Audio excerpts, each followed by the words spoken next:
알렐루야, 알렐루야. 하느님이 그리스도 안에서 세상을 당신과 화해하게 하시고 우리에게 화해의 말씀을 맡기셨네. 알렐루야.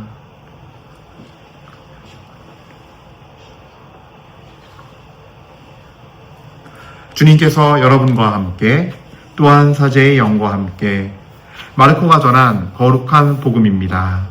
주님 영광 받으소서.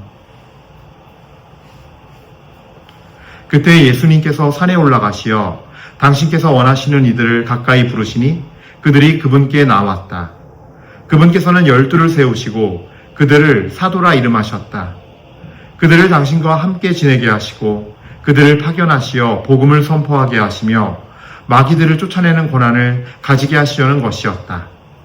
이렇게 예수님께서 12를 세우셨는데 그들은 베드로라는 이름을 붙여주신 시몬, 천둥의 아들들이라는 뜻으로 보아네르게스라는 이름을 붙여주신 제베데오의 두 아들 야고보와 그의 동생 요한, 그리고 안드레아, 필립보, 바르톨로메오, 마테오, 토마스, 알페오의 아들 야고보, 타데오, 열혈당원 시몬, 또 예수님을 팔아넘긴 유다 이스카리옷이다.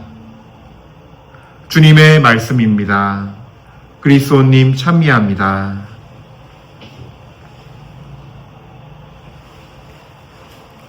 찬미 예수님, 은효 1830 교회 여러분들 잘 지내고 계시죠? 제가 어제는 못 뵙고 오늘 이렇게 다시 뵙게 되었습니다.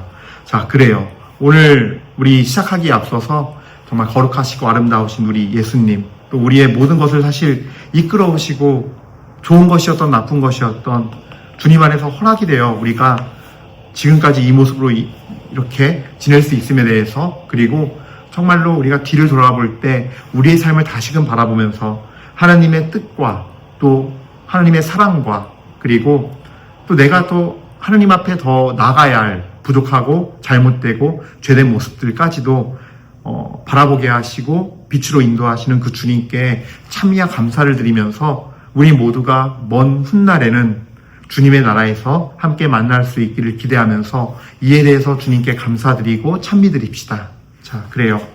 오늘 복음 말씀은요, 예수님께서 주님의 12명의 제자들을 부르시고 그들 뽑아 세워 사도라고 이름하시면서 그들에게 앞으로 어떤 삶을 살아가게 되고 또 파견하셔서 복음 선포와 마귀들을 쫓아내는 권한을 주시는, 가지게 하시려는 그 내용이 나옵니다.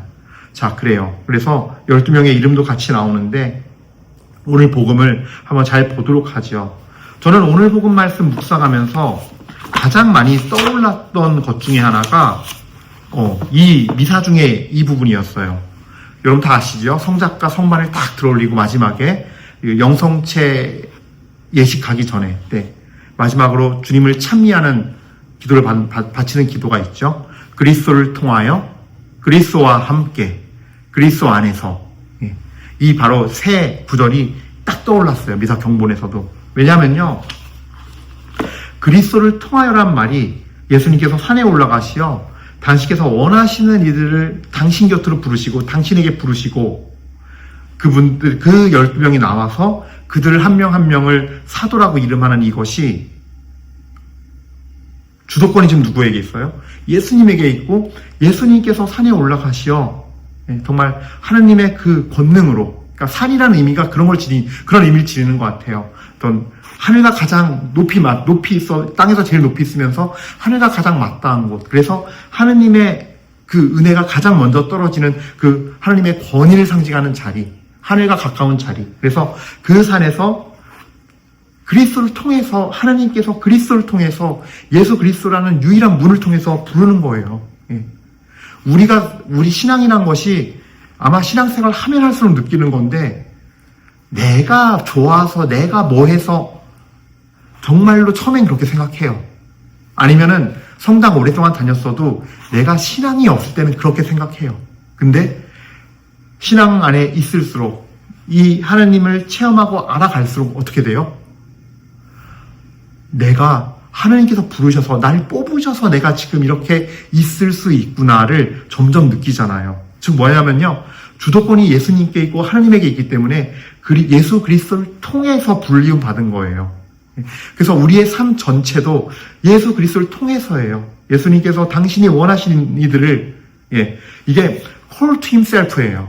영어로 보면요. 우린 그냥 이들을 가까이 부르시라는 표현을 썼는데 예수님께로 부르는 거예요. 즉 예수님을 통해서 불리움 받는 거예요. 그들은 실제로. 그리스도를 통하여예요.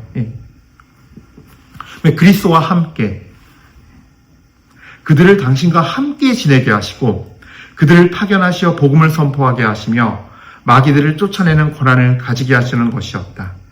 이거는 제가 이게 항상 이거 넘버링 하는 거 좋아하잖아요. 넘버링을 하죠. 이거는 중요도도 있지만 순서이기도 해요. 중요도와 실제 이루어져야 되는 순서예요. 그래서 그리스도를 통하여 그리스도와 함께, 그러니까 이 함께의 여정을 거치면서 우리는 사실은 온전하게 주님 앞에 정화가 돼요. 그래서 이 제자들의 여정을 잘 봐야 돼요. 제자들이요, 예수님께서 12명을 부르시고요, 루카복음 8장에는요 여자 제자들과 함께, 당신이 부르신 여인들과 함께 같이 다녀요. 같이 다니면서 복음을 전하셨다 돼 있고, 그리고 9장에 보면요, 루카복음 9장에 보면은 12명의 제자를 따로 파견해요. 마태복음 10장에 그 내용이 똑같이 12 제자를 따로 파견해요. 물론 루카복음은 그걸 넘어서서 11장에 보면은 72 제자, 다른 72 제자를 따로 지명하여서 그들을 부르시고 그들도 파견하시면서 복음을 전하게 하시고 그 다음에 치유를 하게 하시고 마귀를 쫓게 하셨어요. 즉 이런 여정들 파견도 시키시고 이런 여정들 거치시면서 직접 보고도 받으시고, 그리고 또 이제 복음서에 보면 어떠한 다볼산에서 변화하시고 거룩한 변모를 하시고 내려오신 다음에 타보르죠. 타보르 산에서 그리고 내려오신 다음에 한 마귀 들린 아이가 있었는데 제자들이 쫓고 있지 못했어요. 이제 그런 걸 보면은 끊임없이 그들을 파견해서 복음을 선포하게 하시고 마귀를 쫓아내는 권한을 계속 세우시는 거죠. 주님께서 정말 주님의 이름으로 받게 하는 거죠. 주님과 함께 살면서. 그건 그리스도를 통해서뿐만이 아니라 그리스도와 함께 있을 때 가능한 일들인 거죠. 복음이 선포가 되고 마귀가 쫓겨나고 하는 것들은, 또 치유가 되고 하는 이 모든 일들은 내 개인이 할 수 없는 것이고, 단순히 예수님의 이름으로 불림 받았다고 해서만 되는 것도 아니고, 그리스도와 함께 있을 때, 그리고 이 함께는 뭐냐면요, 우리 그 다음에 그리스도 안에서, 그리스도 안으로예요. 그리스도 안에. 결국 예수님께서 우리를 부르신 목적은요, 뭐예요? 하늘의 나라에서 영원히 그분의 나라 안에서, 그분 안에서 살게 하려는 거예요. 근데 이것은요, 그때 가서 될 일이 아니에요. 뭐 컴퓨터 업그레이드하고 핸드폰 업그레이드하는 게 아니잖아요. 우리가 지상을 살면서 아버지의 이름이 거룩히 빛나게 하는 삶, 내 영혼 안에서 빛나고, 또 내가 그 거룩함을 드러내고, 아버지의 이름이 거룩히 빛나시며 아버지의 나라가 오시며, 내가 비록 이 지상을 살고 있지만 하나님 나라를 땡겨서 하나님의 나라의 삶을 사는 삶, 이런 것들은 그리스도와 함께 그리스도 안에서의 여정에서 끊임없이 이루어지는 일들이에요. 아버지의 뜻이 하늘에서와 같이 땅에서도 이루어지소서. 다 마찬가지예요. 이 모든 것들을 살아가는 훈련을 본격적으로 받는 것이 바로 당신과 함께 지내는 여정이에요. 그리고 예수님께서는 그 3년 동안도 중간중간 파견하시면서 보고받으시면서 이들이 얼마나 성장했는지, 또 뭘 더 해야 되는지를 끊임없이 알려주시고 영혼들을 지도해 주신 거죠.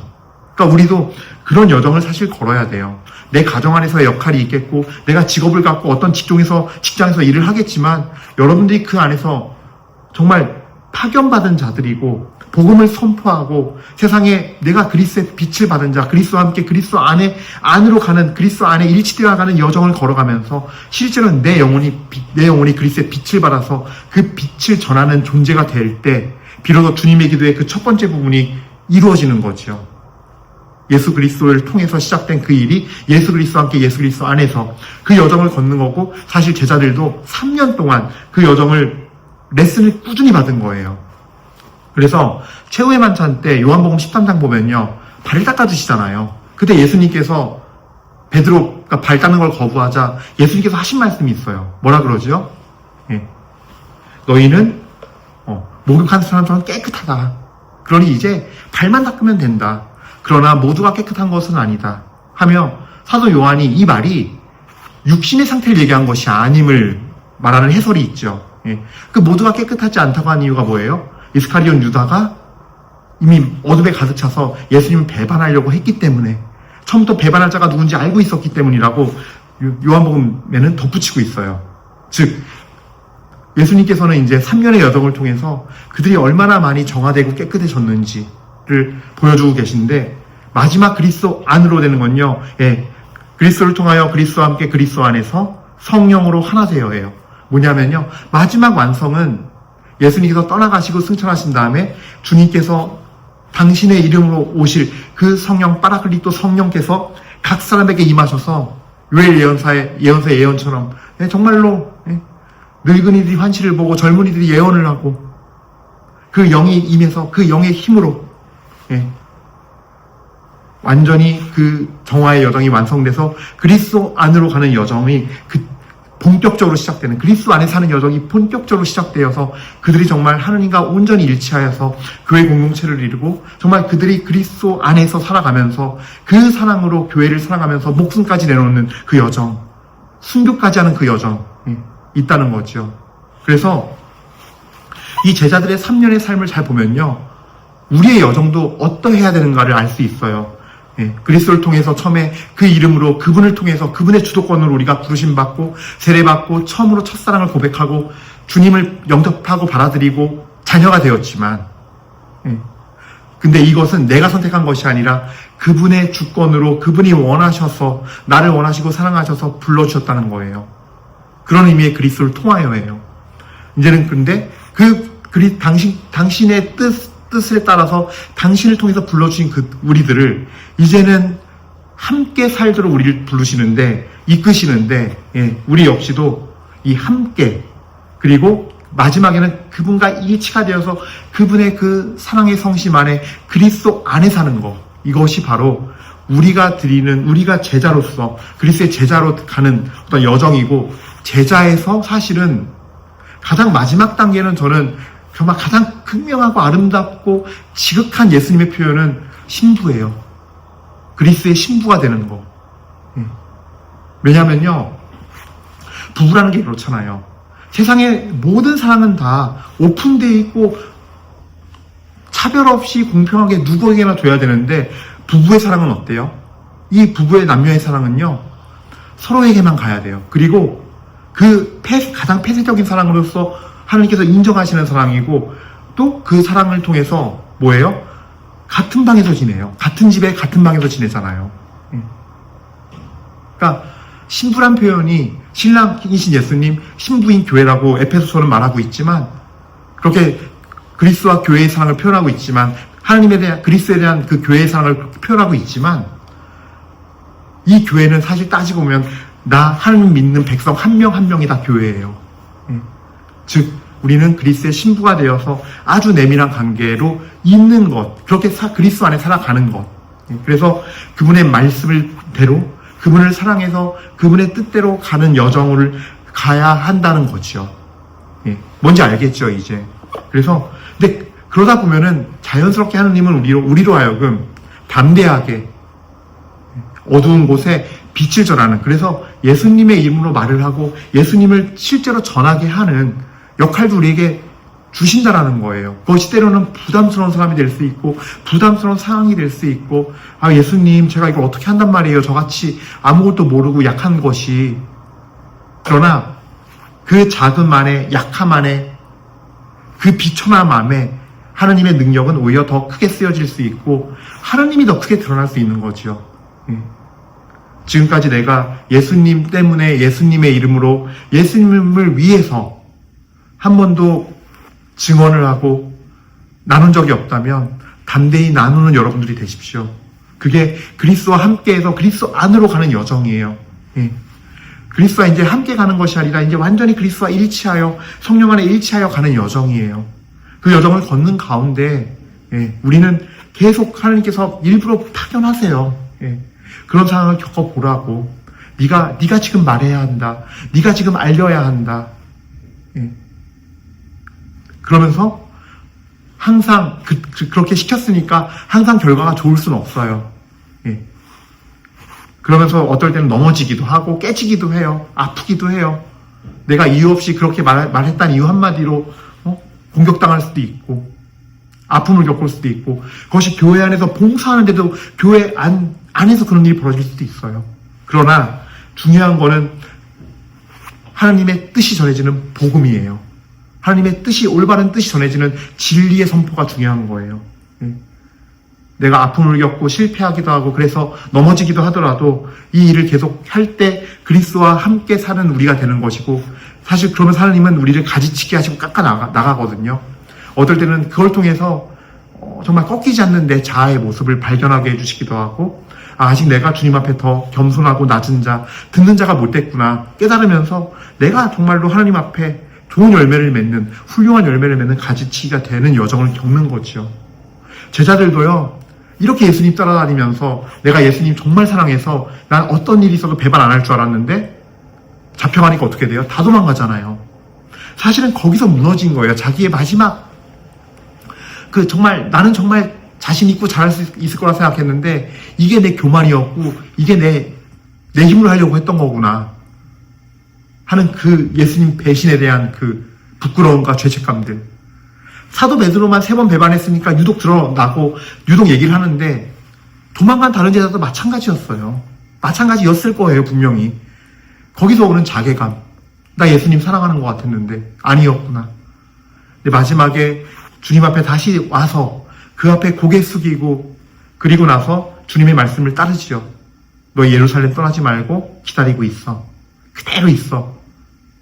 그러자 승천하신 뒤 열흘 뒤에 오순절날 주님의 성령이 내리면서 완전히 완성이 돼요. 즉 그리스도 안에서의 여정이 완전히 시작이 돼요.